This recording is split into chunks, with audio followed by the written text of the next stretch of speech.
This is, in a sense, the symptom of the ungenerous Christianity, the other Christianity, the Christianity which has caused so many problems for so many people who were marginalized, so many problems for so many people who Jesus seemed to spend a lot of trouble with.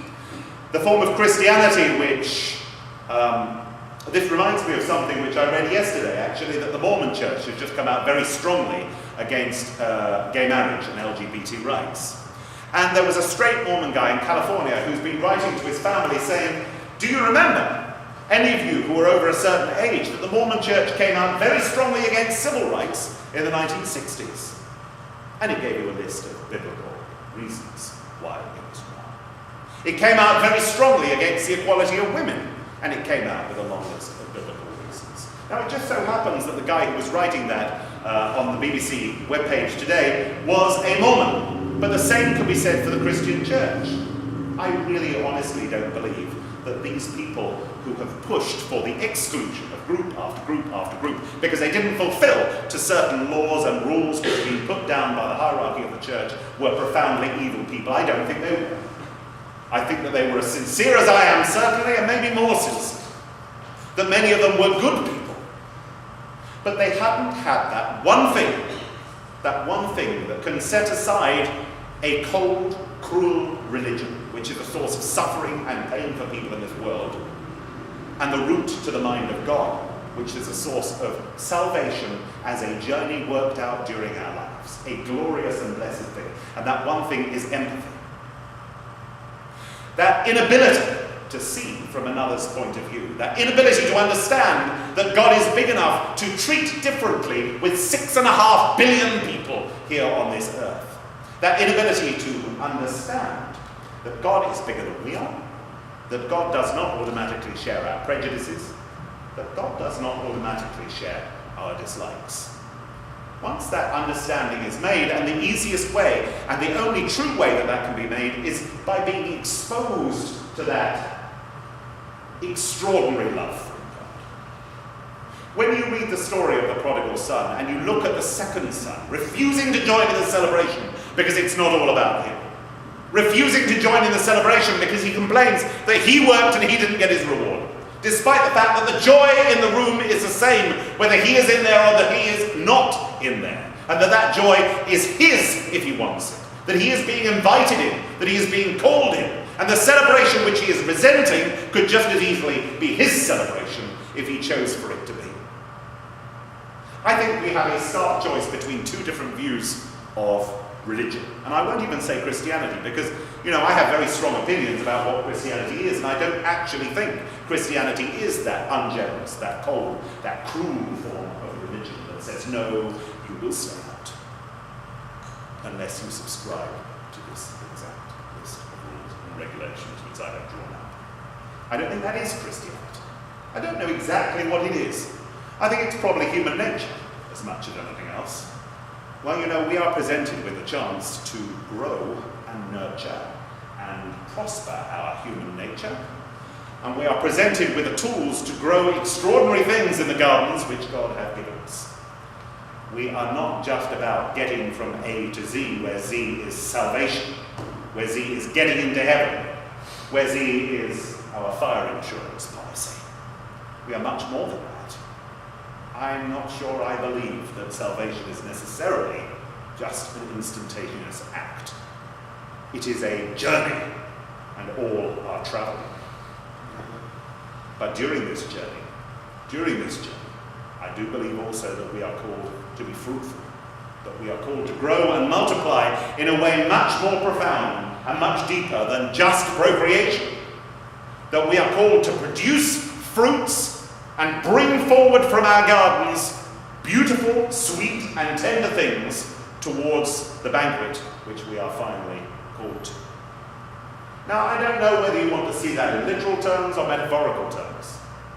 In metaphorical terms, you could say that it's a woolly thing that spreads across loads of different religions. Well, that's not necessarily a bad thing.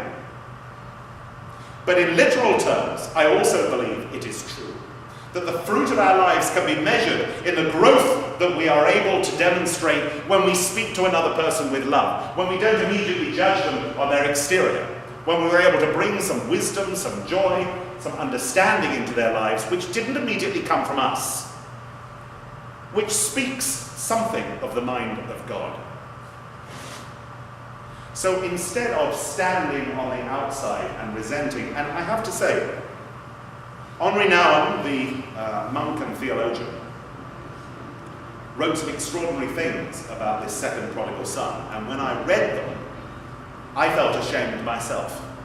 Because the second prodigal son does not just represent a warning to us all that you mustn't be like this. To me, it calls directly into my heart and shows what I have been, what I often still am, and what at times in my future I probably still will be.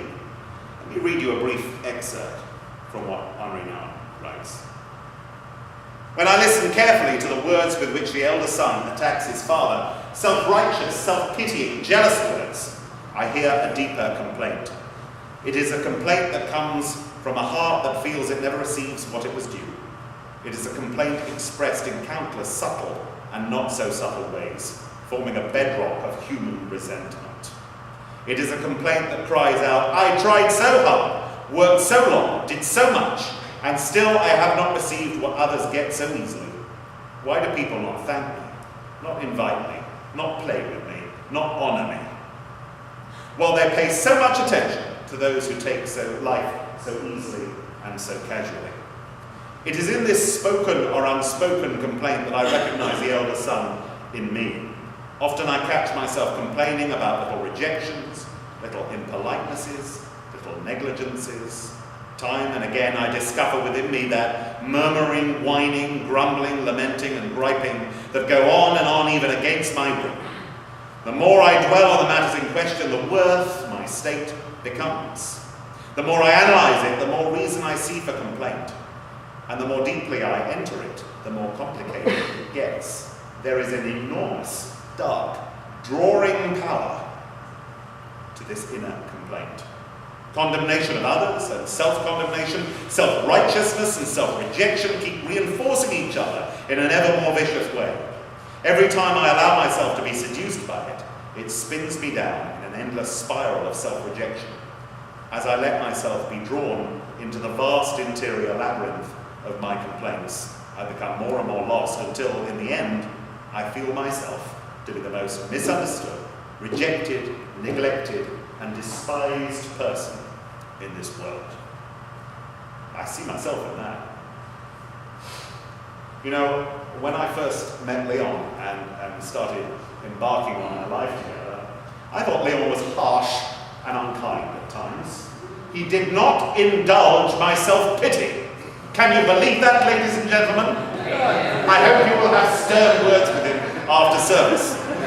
I was accustomed to being fed gas to the flames of my self-pity. My mother is an extraordinarily loving woman.